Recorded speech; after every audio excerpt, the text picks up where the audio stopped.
Thank you again for having me. My name is Lindsey Tyndall. I'm a staff attorney with the organization Triage Cancer. For today, I'm going to be speaking with you about cancer-related legal issues and guiding you towards some of the resources that we provide on these different topics.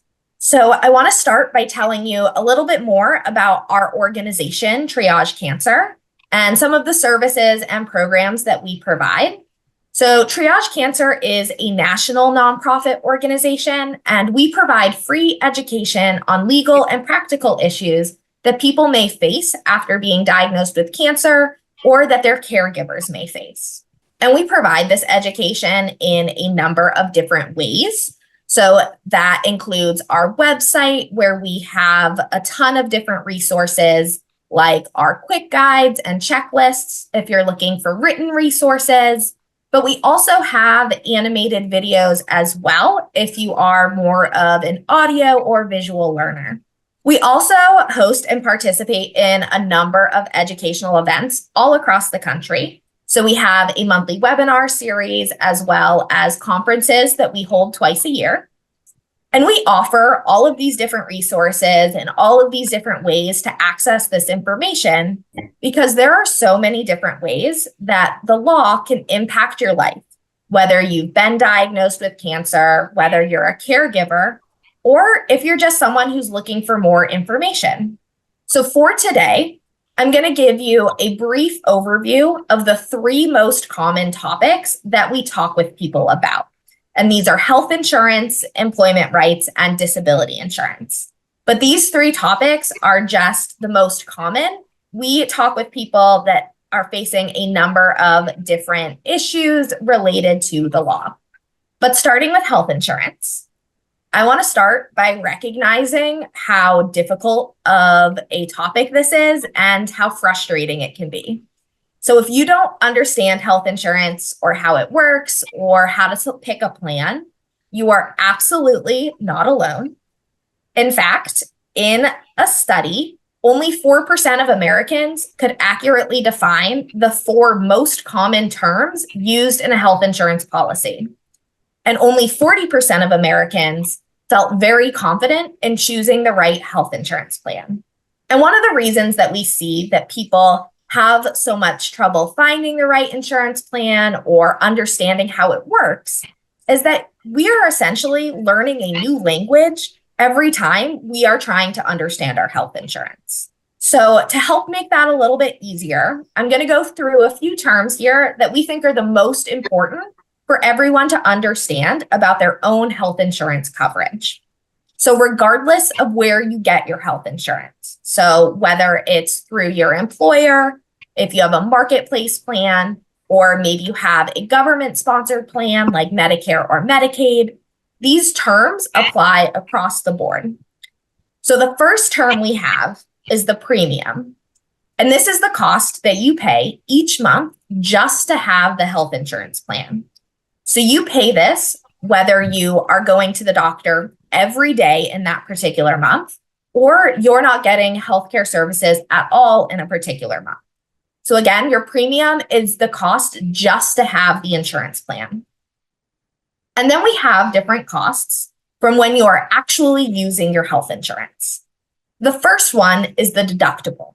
And this is the amount of money that you pay out of pocket before your insurance begins to pay for anything.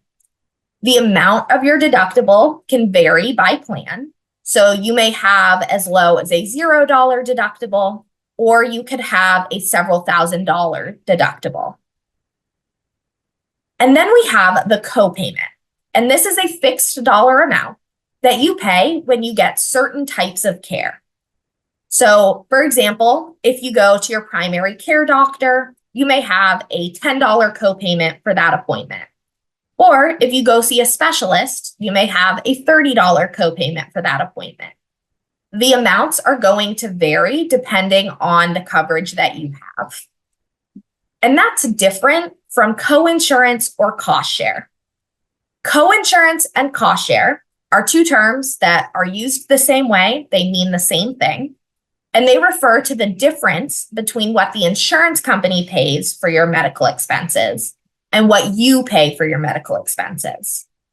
So we might have a plan that we would call an 80-20 plan. And this is where the insurance company is going to pay 80% and you're responsible for that remaining 20% of your medical expenses. And lastly, we have the out-of-pocket maximum. And this is probably the most important thing that anyone should know about their policy.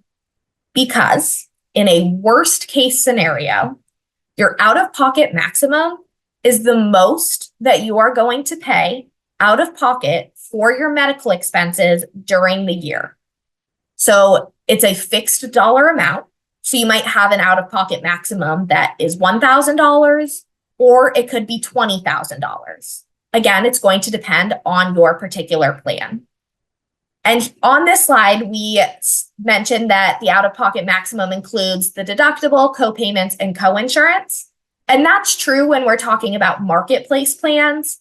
But if you do have an employer-sponsored plan, it may have different factors that are considered into that out-of-pocket maximum. So for example, some employer plans do not include the deductible within the out-of-pocket maximum.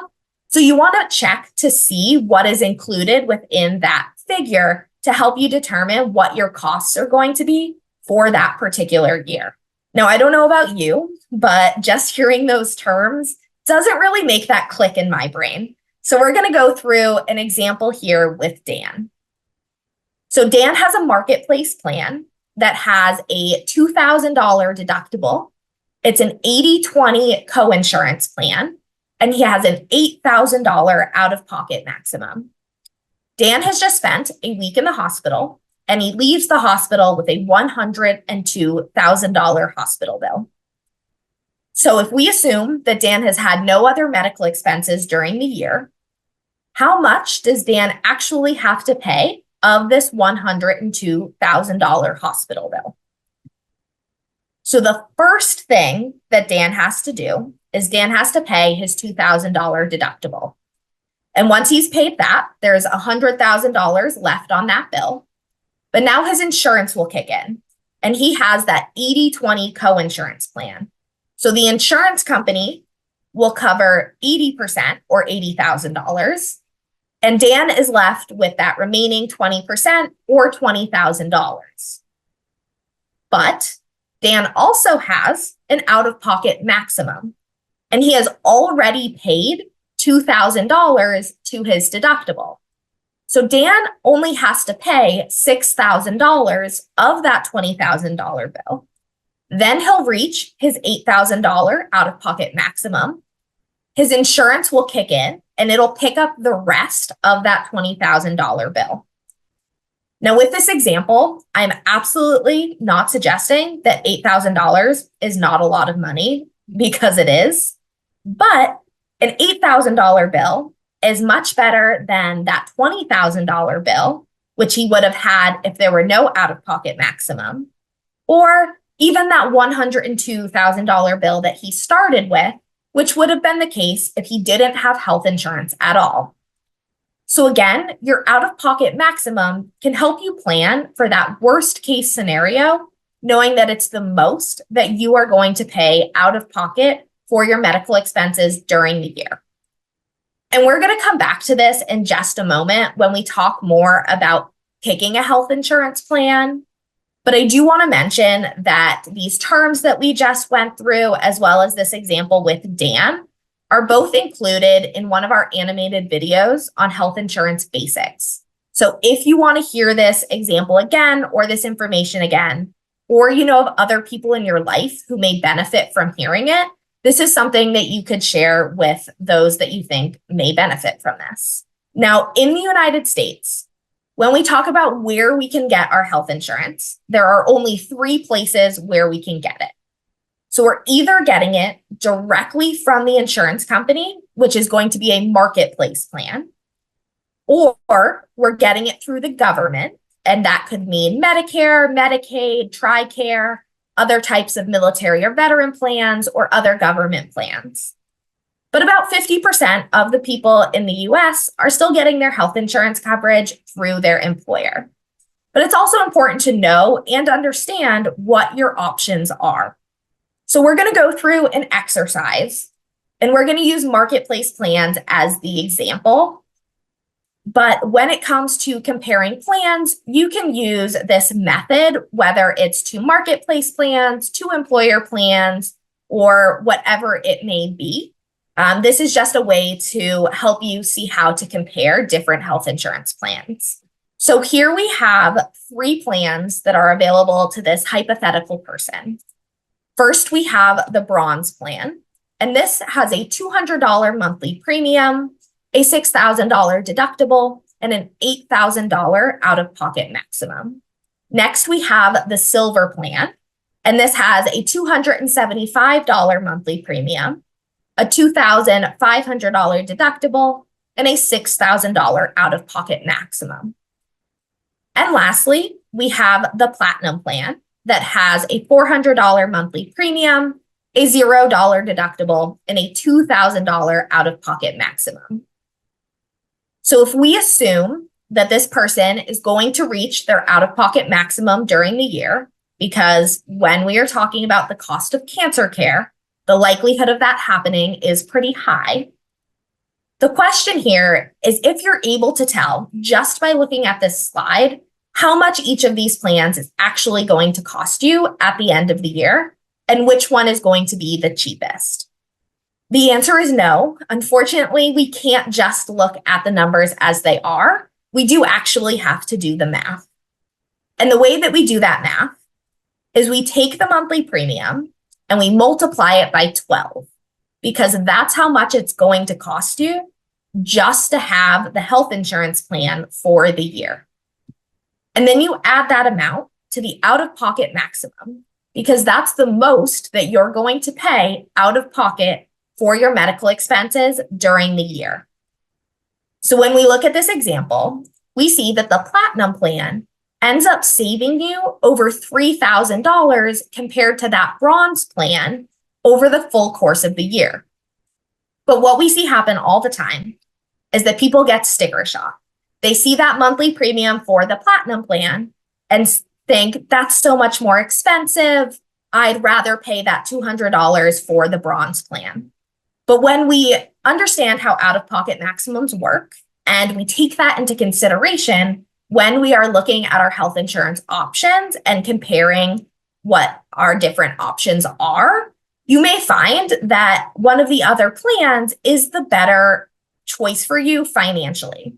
And while doing the math is incredibly important and understanding the costs is very important, it isn't just about cost.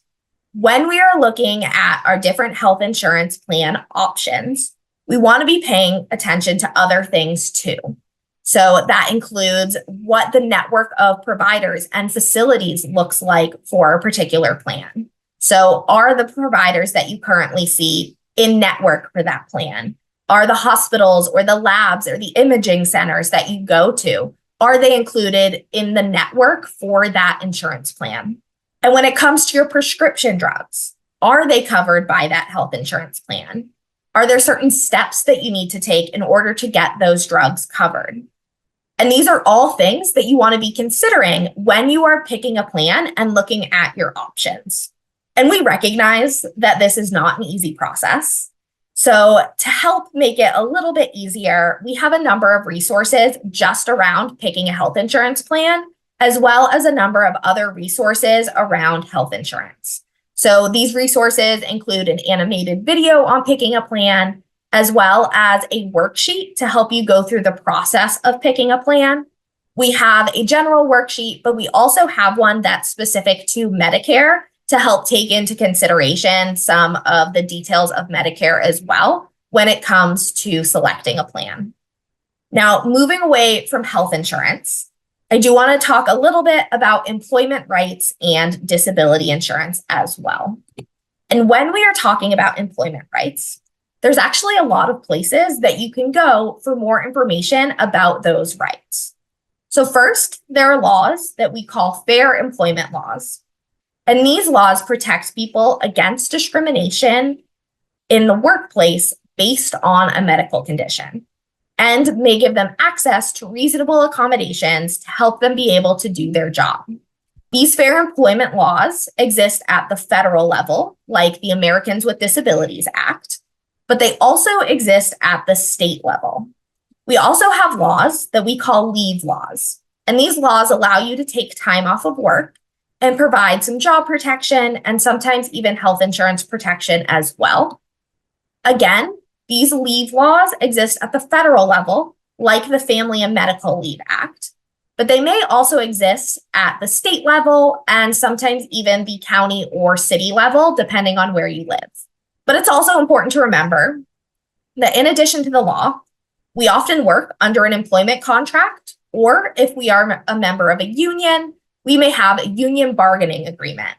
And these employment contracts and union bargaining agreements may provide additional information about whether or not certain benefits apply to you, or may include additional protections or benefits that may be available to you. But it's also important to remember that the law just provides the bare minimum of the benefits that employers are required to provide to their employees. But we see many employers that provide options and benefits that are better than that bare minimum under the law. So you also want to look at your employer's policies as well. And these can often be found in an employee manual or some type of policies and procedures document. If you think you don't have something like this in your workplace or you don't know where to find it, you could try talking to an HR rep or whoever that person is at your workplace that handles employee benefits like health insurance, or maybe it's the person that you turn your timesheets into. They may be a good resource to help you find out more information about what policies your employer has and what benefits may be available to you. And these policies could include employee benefits like health insurance, dental and vision insurance. Sometimes it includes disability insurance or life insurance policies. It may include other benefits, like whether you have access to sick time or vacation time. Maybe your employer has a pool of donated hours where your coworkers can donate time to you. Your employer's policies may also answer questions about whether your company offers flex time or job sharing or telecommuting. It may answer questions about whether your employer will hold your job open for you if you're on leave for a certain period of time. We also recommend that people look at their employer policies when they need to request either medical leave or a reasonable accommodation, because your employer may lay out a specific process for you to follow in order to either request medical leave or to request a reasonable accommodation. Now, I could spend a very long time talking to you just about employment rights. So if this is an area that you find you have a lot of questions or that you'd like to learn more, I recommend checking out our employment resource hub on our website. We have a ton of different resources on topics related to employment. So whether you are currently receiving treatment and working, we have resources for that. If you are returning to work after taking leave or you need help taking time off work, these are all different areas that we have resources available in. But switching gears to disability insurance. Disability insurance is intended to help replace lost wages that you may have from having to take time off of work. And there are several different places where you can get disability insurance. So there are programs through the federal government. A few states have programs, but there are also private policies as well.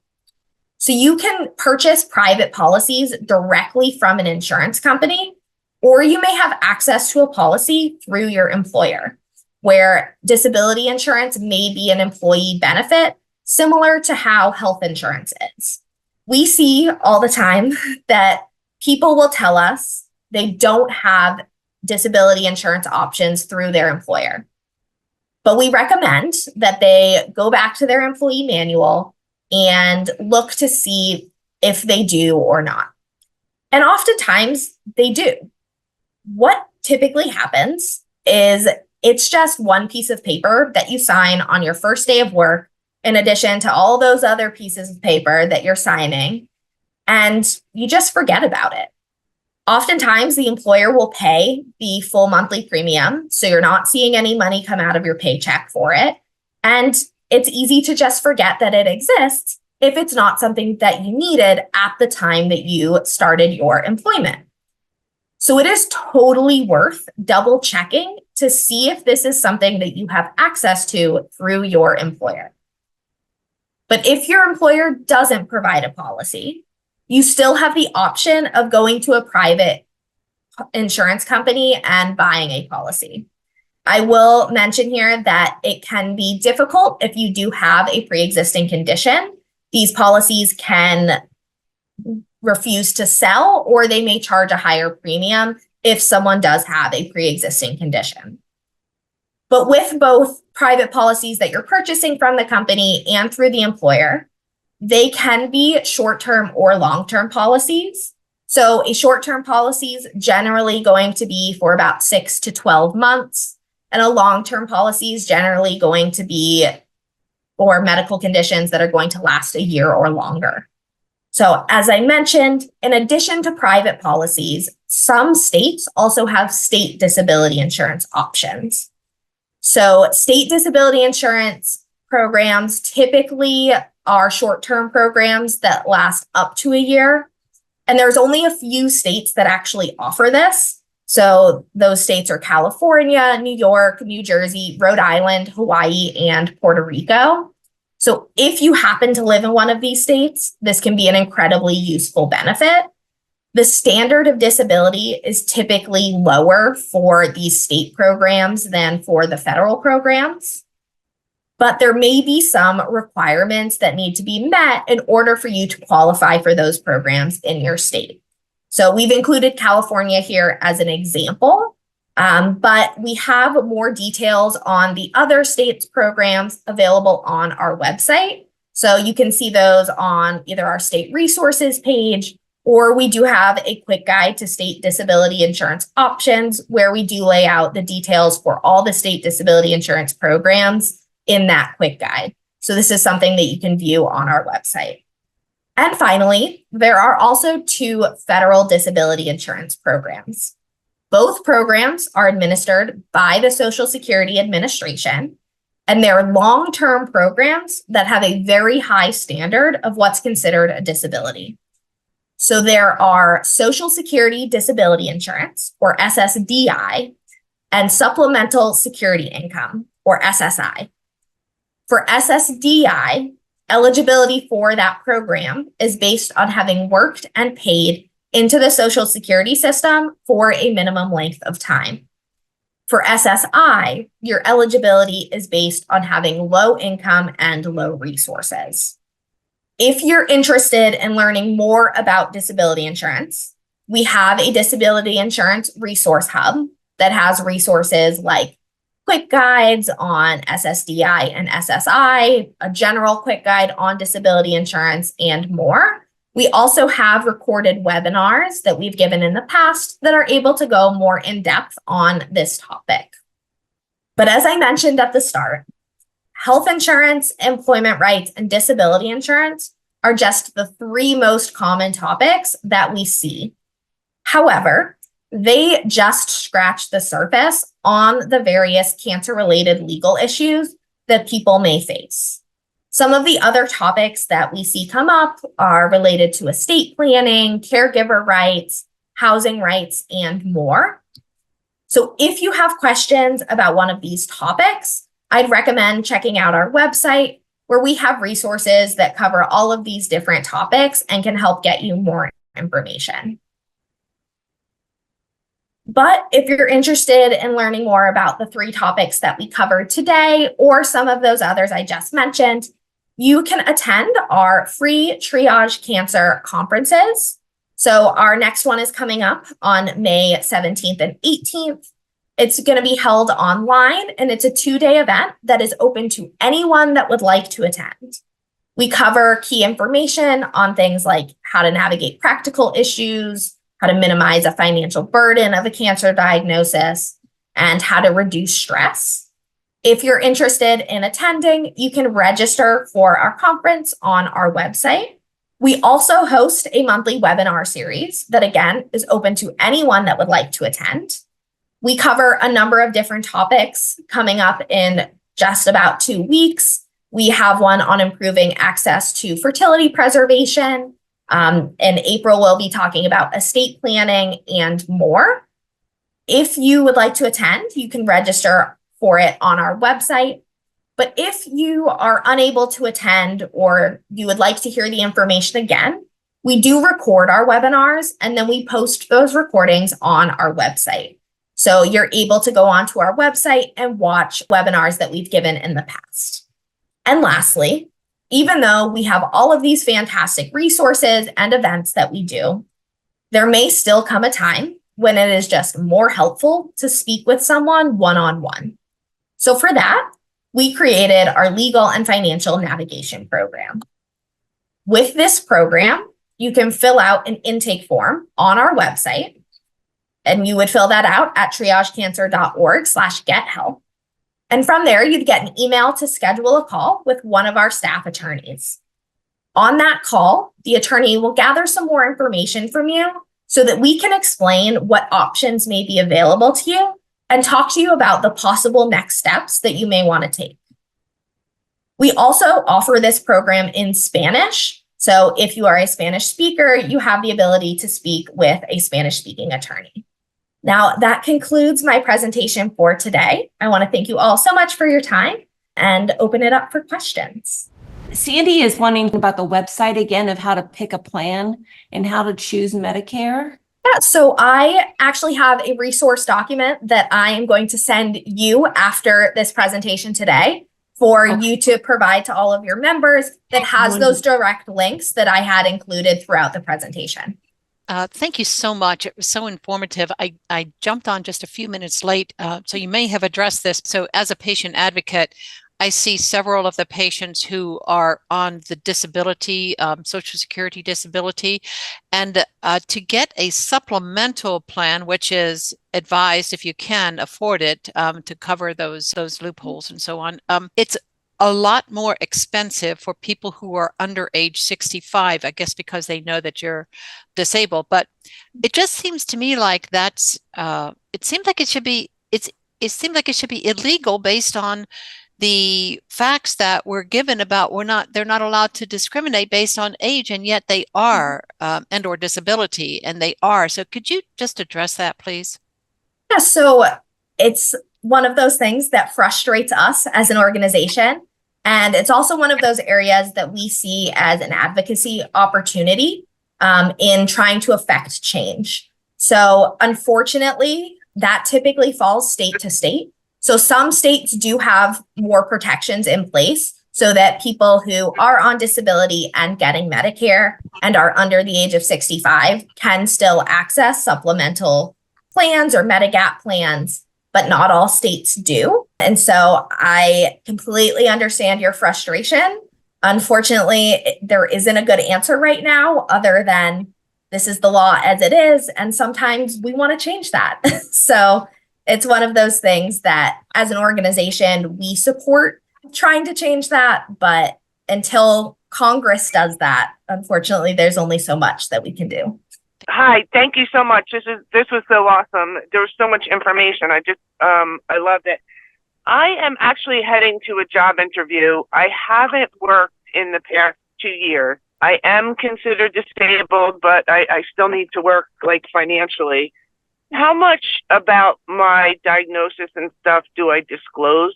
It's fully up to you. You don't have to disclose anything. Your employer is not required to know that information. And technically, especially at the job interview stage, they're not allowed to ask. You don't have to share anything that you do not want to.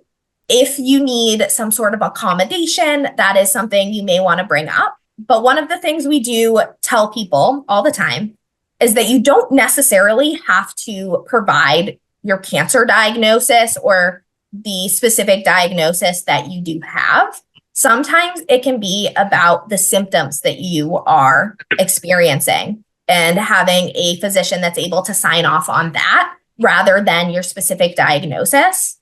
when it comes to the workplace, it's very much about what you feel comfortable sharing. So I know some people are very open about it and share it quite widely with people.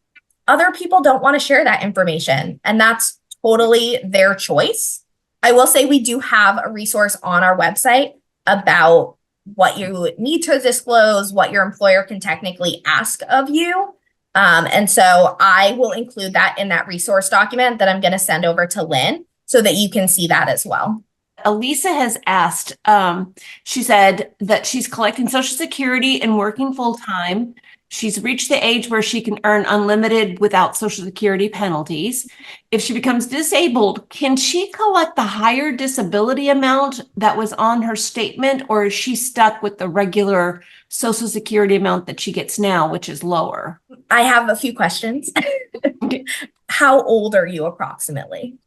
I just turned 67 yesterday. So at this point, you wouldn't be collecting Social Security disability. You would get the Social Security retirement. So if someone is getting Social Security disability before whatever their full retirement age is, once you reach your full retirement age, it does switch over to Social Security retirement income.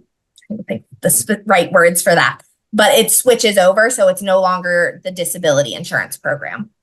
Okay, thank you. Hi, Lindsay. I just want to thank you so much. This is amazing. I have been advocating and asking this, and thank you, Dusty and Lynn, for having this wonderful information, because one of the main things that I encountered going through my cancer journey was crying at, the doctor's office about my insurance and why is my copayment and all this other stuff.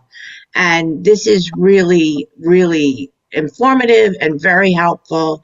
And thank you. I just want to say thank you so much. This is great. Oh, thank you. That's very sweet of you to say. I will say that I think a lot of us that get into the line of work, and me particularly, I have a sister who was diagnosed with cancer, and we went through these processes and saw the frustration and how difficult it can be. And so I'm glad that this has been helpful for you. I hope that if you found it helpful, of others in your lives, please let them know about us. We're happy to help people. This is something that we want to make better for others. Elizabeth. Hey, I just wanted to make a comment because when I was first diagnosed, I was also put on Social Security disability, but because I wasn't 65 yet, I was docked a significant amount of what I would have received had I have waited till I was 65. And yes, I'm on retirement now, but that number only changed because of cost of living over the years. It was never gone back to what I would have got. So I just wanted to make that comment. I have a question for you. Do you know at what age you started receiving the payments? I was diagnosed when I was 63. So what may have happened is rather than having it been Social Security disability insurance that you received, it may have been getting early retirement benefits. No, it was disability. Oh, okay. It was Social Security disability. Then it switched over to Social Security retirement. But yeah, that's the way it went. So the number that I would have gotten didn't go back to what I should have gotten, but I figured I'm just going to get back at them by living longer and get it all. Maybe even more. That's the way to do it. But I wanted to just clarify that no, it doesn't roll up. Once you go to retirement, it doesn't roll up to what you thought you were going to get. It still stays the same because you started drawing early. That was on my mind too, Lindsay. So I'm not taking Social Security yet, but did you say that once you hit the full retirement age, that you don't get Social Security disability payment? Did I understand you right, Lindsay? So typically, once you've met your full retirement age and you're able to start collecting Social Security retirement, then you collect retirement rather than disability. Rather than disability. So disability times out when you hit your full retirement age, if you will. Typically, yes. Okay, thank you. What is the full retirement age? I guess I'm not sure. It depends on when you were born. as of right now, I think is about 67 and a half. But if you were born before a certain year, it may be 65. I am getting closer, but it's not on my radar. So I'm just curious. Well, I'm going to jump in with a question from a member who can't be here. She's fairly young. I think she's under 50. She works full time. She has recently started to receive harassment from her coworkers. They've been making comments of, oh, you're not the same that since you've had, cancer, you're not the same kind of, your productivity is less, making comments about how possibly, it's like, oh, you've got chemo brain, or, these things that are basically harassment and are making her life miserable. What kind of action can she take? It's definitely going to depend on what she would like. So one of the things that, especially with employers, that we see is, yes, there are instances where you can file with the Equal Employment Opportunity Commission, the EOC, and file a discrimination claim.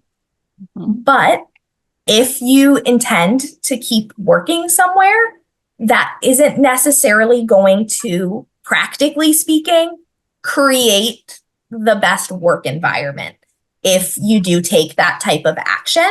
So sometimes it's about speaking with your supervisor about what's going on and the struggles that you're facing.